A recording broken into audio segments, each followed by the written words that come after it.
jovens foram presos em Vila Velha depois de uma perseguição policial na manhã de hoje. Eles chegaram a roubar 2 carros antes de serem detidos. E aí, quando os policiais estavam fazendo a prisão, desconfiaram de outros 2 que estavam fugindo numa moto.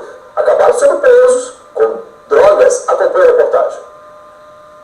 João Anderson da Cruz Ferrugini, de 20 anos, e Bruno Gessino Loz de Andrade, de 19, foram presos depois de roubarem 2 carros. Com o primeiro, eles rodaram na descida de Cobi de Baixo, em Vila Velha, e quase caíram no valão.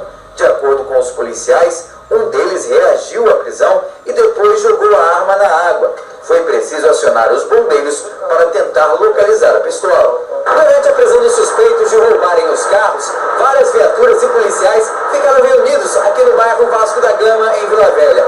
Nesse momento, outros 2 rapazes passaram em uma moto e se assustaram com a presença da polícia.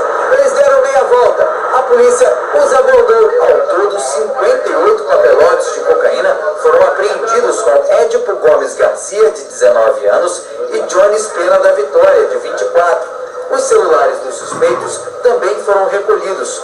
A moto que eles estavam não era roubada.